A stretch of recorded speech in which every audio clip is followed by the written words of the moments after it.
Is this your way of asking to be friends? He asked. And more perhaps. In time, Elias smiled. Yeah, I'd like that. Saraxis stood and bowed. We will teach the galaxy that humans are not monsters, she said. They are warriors of the heart. Elias chuckled. That sounds way cooler than the names they were calling me. Yes, she agreed. Quiet Weapon is far too small a name. She turned to leave, then paused. And Elias? Yeah. When I touched the human, I screamed and fainted. He winced. Sorry about that. She smiled. I will not faint again. Epilogue. What comes next?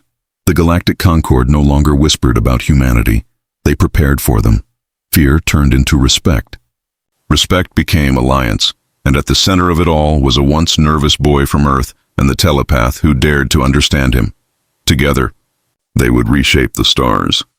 Because while many species wielded weapons, only one species turned their entire existence into one: humanity, unbreakable, unpredictable, unconquerable.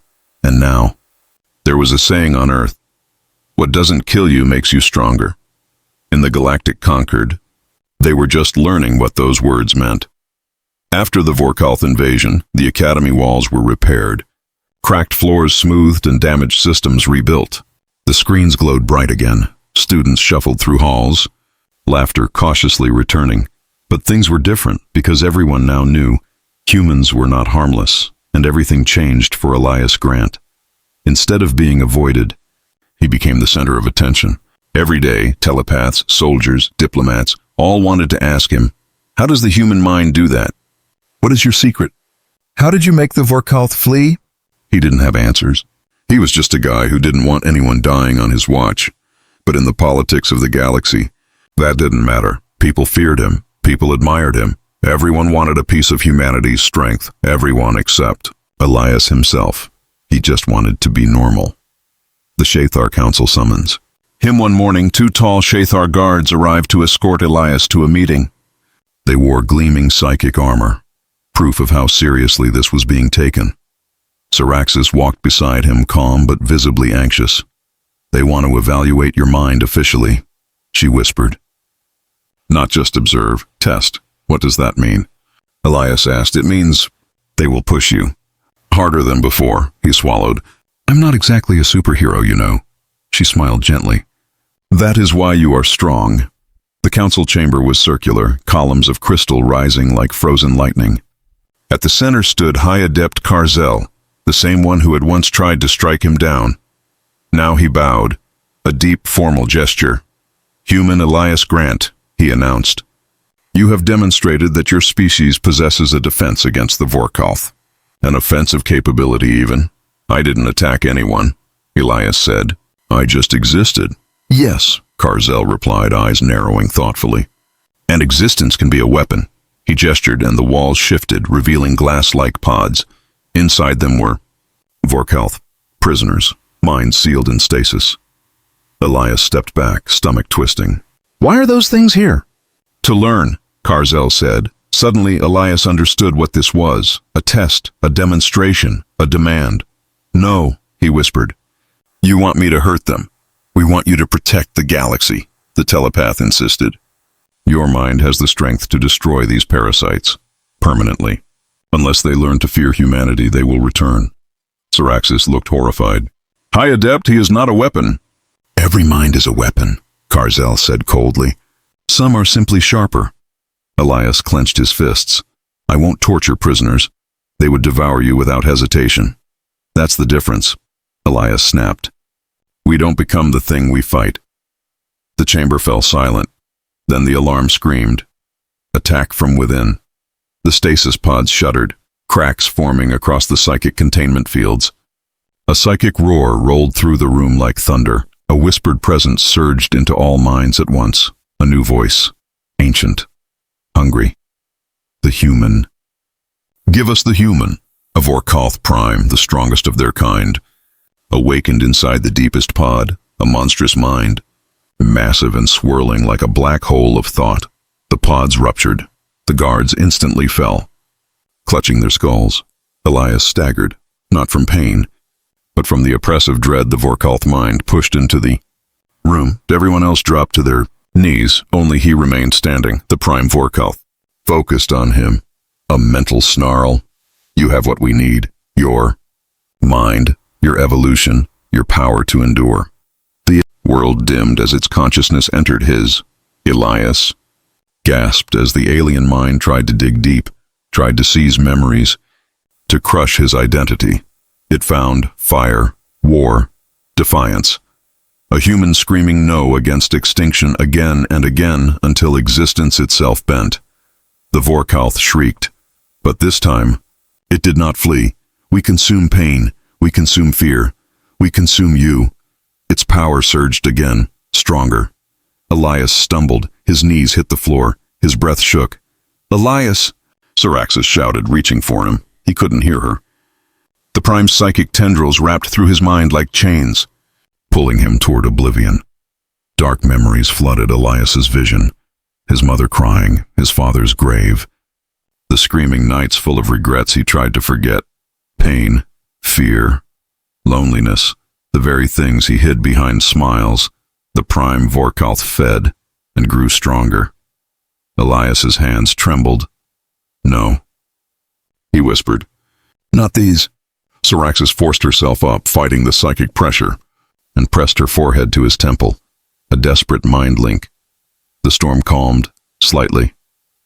She entered the darkness with him, the depths of the human mind, in the mental plane. They stood within Elias's memories, a broken playground swing, a school hallway echoing with laughter he wasn't part of, a hospital bed where a loved one never woke, a bedroom door locked against shouting voices. Syraxis gasped, tears forming. This is what shaped you. It's my weakness, Elias said bitterly. No, she corrected, gripping his hand. This is your strength. The Vor'kalth Prime crashed into the memoryscape like a black storm. Yes, give us more suffering. It lunged toward Elias's most painful moment, when he lost the friend he couldn't save. Syraxis stepped between them, screaming, Enough! Her telepathic energy shimmered, but the Prime crushed it effortlessly, hurling her aside. We consume you both. The storm swelled. Elias closed his eyes. All his life, he thought the bad memories made him weaker. But in this moment, he understood. He survived them. He endured them. He grew from them. He stood tall inside his own mind. You think pain makes me weak? Elias roared. The Prime faltered. Pain is why I'm still here. Images erupted like explosions, firefighters rushing into collapsing buildings, soldiers dragging wounded comrades from battlefields, doctors working until they collapse to save strangers, parents going hungry so their children can eat, people who lose everything and still rise the next day. Elias stepped forward, fury burning. You feed off suffering like it's a curse. He clenched a fist. The Prime staggered, but suffering taught us to fight back. He hit the Prime again, not physically, but with will. We aren't strong instead of being broken. Another blow. The Prime cracked like glass. We are strong because we've been broken. He seized the Prime's psychic core in his bare hands and crushed it. Shattered screams echoed across the galaxy. The Vor'kalth mind imploded into dust. The awakening Elias gasped awake. The chamber was silent. The Vor'kalth lay motionless, completely defeated. Karzel, trembling, stared with disbelief. You destroyed a Prime mind, he whispered.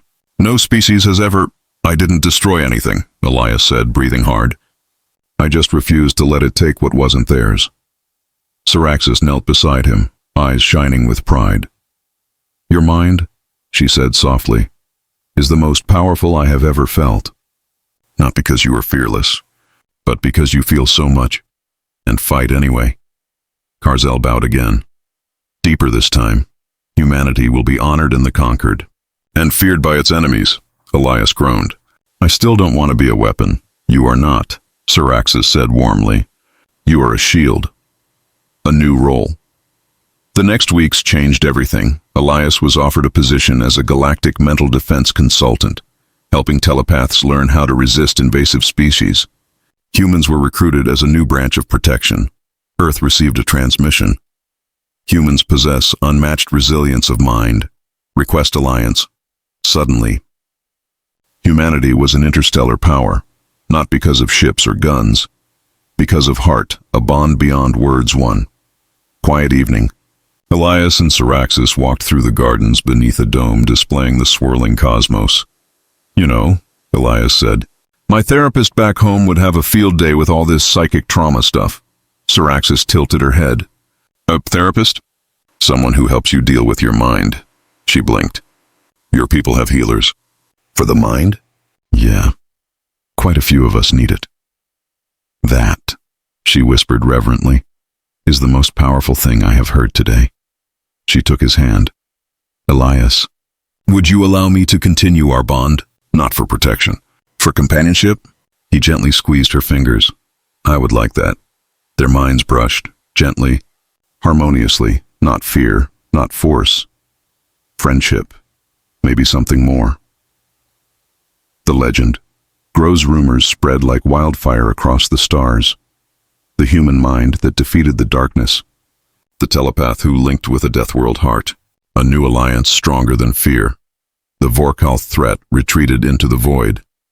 The galaxy slept safer, because humans, the tiny apes from a blue planet, had shown that no terror, no trauma, not even cosmic nightmares could bend them. Final lines.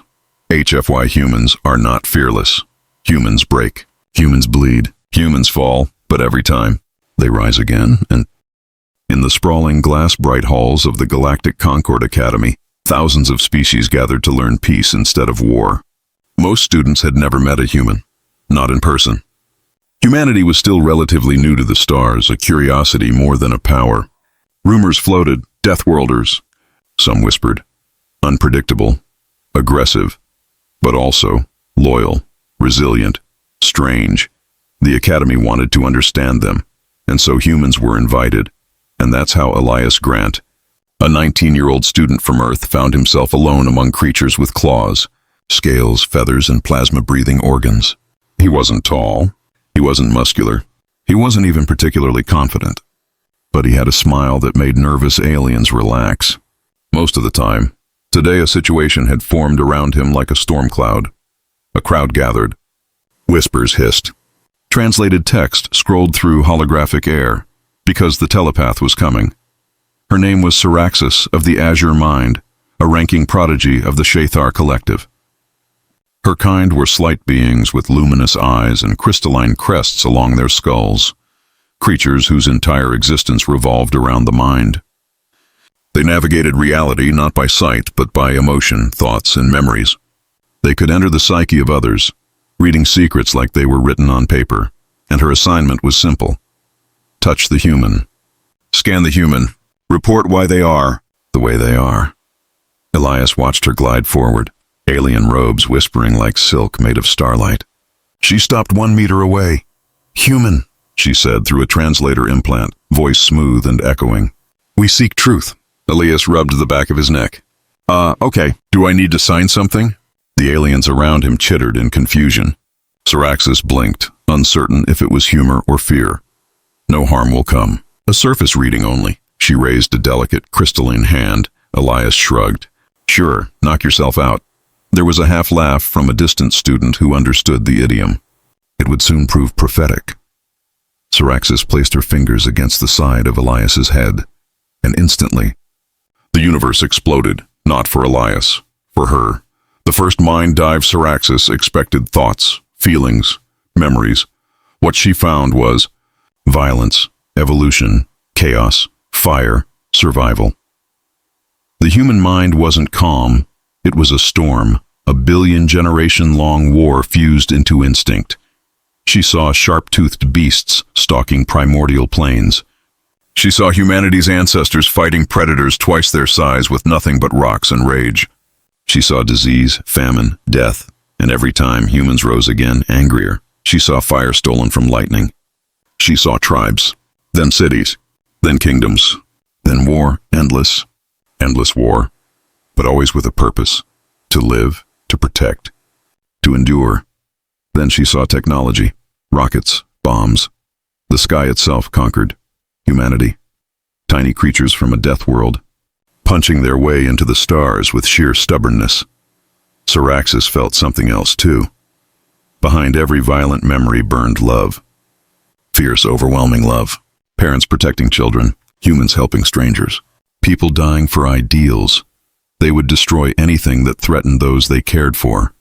Anything. Her mind buckled, and then she screamed, a shrill, psychic cry that shattered the silence. Her body convulsed, and Syraxis of the Azure Mind collapsed. Unconscious, the aftermath panic erupted. Students scrambled. A security drone buzzed overhead with blinding lights. Elias threw up his hands. "Hey, I didn't do anything." Medical attendants rushed in. The scene became chaos. Stretchers, diagnostic beams. Hushed terror. The Shathar were furious. Their leader on campus, High Adept Karzel, arrived. Crest glowing with mental electricity. "You have harmed our prodigy," he accused. "What? I was just standing here. She's the one who grabbed my head." "You assaulted her mind with a Deathworlder's barbarism. Humans are to be contained until we understand." He raised a hand, psionic power swirling like a storm. Elias backed away, heart hammering. Is this how humanity's first days in the galaxy end? With me getting brain fried because my mind is weird? Before the Adept could strike, monitors near Syraxis beeped rapidly. She jolted awake with a gasp. "No," she rasped. "Do not harm him." She sat up, trembling, staring at Elias with awe and fear. I touched the human, and I saw everything. Revelations in the infirmary hours later. Elias sat awkwardly beside her recovery pod. Syraxis stared at him, hands folded, as if he were both a puzzle and a loaded weapon. "My people have scanned thousands of species," she said. "Most evolve on peaceful worlds. We do not understand struggle like you do. But humans," she exhaled sharply, "you are forged in suffering." Elias shrugged. "We just do our best. No, you fight, even when you should die. Your species shouldn't exist, but it does because you refuse to surrender." He tried to lighten the mood. "So, was my childhood that traumatic?" Syraxis tilted her head. "It was your history. And also you. What about me? You have endured personal pain, loss, fear, yet you smile. That terrified me more than your wars." Elias's expression dimmed. "Yeah, life hasn't been kind. But what's the point of giving up?" Syraxis shivered. "Humans believe they can win, even when logic says they cannot. That belief gives you terrifying power." She reached out a cautious hand and not touching, merely close. "You frighten me. Yet I admire you," Elias blushed. Thanks." Word spreads it didn't stay secret. The whole academy learned. The human mind knocked out one of the greatest telepaths alive. Fear spread. Whispers called him. The quiet weapon. Mind of madness. Death world beast. Elias ate lunch alone. Seats around him went empty. Even friendly species avoided eye contact. He felt like a freak. A monster. Only Syraxis visited him. "They fear you," she said one afternoon. "I know," he muttered. "You could use that fear." "I don't want to scare anyone." She paused. "Thoughtful. That is why they are wrong to fear you." Crisis. The Mind Eaters' fear became the least of their worries. 3 weeks later, the academy was ambushed. An ancient enemy of the Shathar descended. The Vor'kalth. Creatures with minds like parasites, able to consume telepaths from the inside out. They burned through the station's defenses like acid. Screams echoed through psychic channels. Telepaths collapsed, lifeless. The academy locked down. Darkness. Sirens. Panic. Elias hid in a classroom with Syraxis and a dozen terrified students. "They are searching for strong minds," Syraxis whispered, shaking. "They want me." Elias clenched his fists. "Then we don't let them take you. You do not understand. They will rip into your thoughts, tear apart your memories." "Hey," he said gently, "I've had breakups." "How bad can they be?" She didn't get the joke, but she felt his courage. It radiated like a wildfire, impossible to extinguish. The door exploded inward. 2 Vor'kalth entered, twisted, shadow-like beings flickering with psychic flames. "Human," one hissed into his mind. "Your mind is an open feast." They reached for Elias's consciousness, and then they screamed. Psychic energy whipped through the room like a shockwave. The Vor'kalth convulsed, shrieking in agony, clutching their heads. Elias blinked. What did I do?" Syraxis stared in stunned horror. "Your mind is a nightmare to them," she whispered. "Every memory you have, every instinct, it is all pain and fire and defiance. They cannot devour you. You devour them." The Vor'kalth collapsed comatose, defeated not by weapons, but by a human existing. The turning point. The Vor'kalth kept coming. Syraxis squeezed his hand. We must go to the Mind Nexus, the heart of the station's telepathic network. If we lose that, thousands will die, Elias nodded. Lead the way. They ran through smoke-filled corridors, dodging blasts of mind energy. Telepaths who tried to defend themselves fell screaming, their minds shredded. But when a Vor'kalth tried Elias, they fell silent. Word spread among the attackers. The human was untouchable. Fear, real fear, crept into the invaders. At the Mind Nexus, a massive mental assault was tearing through the Shathar defenders. Syraxis stepped forward, trembling but resolute. I will link our minds, she said. Together we might withstand them. Elias swallowed hard. You sure? Last time you touched my brain, you passed out. Yes, she said softly. But this time, I choose to trust the fire. She placed her hands on his temples. The second mind dive. This time, she didn't fight the storm. She embraced it. Their minds connected, human and alien, forging a bridge of emotions and memories. Elias felt her fear, and her bravery beneath it. Syraxis felt his sorrow, his humor, his compassion. The thing that made humans dangerous and beautiful. The Vor'kalth attacked in a massive psychic wave. Syraxis amplified Elias's defiant mind, and the nightmare inside him, the brutal history of humanity, surged outward like a tidal wave. The predators with eyes gleaming in darkness, the ancestors fighting with bloodied fists, the soldiers never giving up, even in impossible battles. The love that fueled every sacrifice. It hit the Vor'kalth like the wrath of an ancient god. One by one they fell, not dead, but broken. Their minds could not swallow something so fierce, so alive. Silence followed. The invaders fled in terror. The station was saved. After the storm, Elias woke in the infirmary again, head pounding. Syraxis sat beside him, her crest glowing warmly. You saved us, she said. We saved each other, he corrected. The conquered demands to study you, she said with a nervous laugh. Everyone wants to understand the unstoppable human mind. Elias groaned. Great, I'm a lab rat. No, she said firmly, taking his hand. You are a hero. He blinked in surprise, heat rising in his face again. You think so? I know so. Her eyes softened, and I would like to continue our mind link studies. Carefully, together.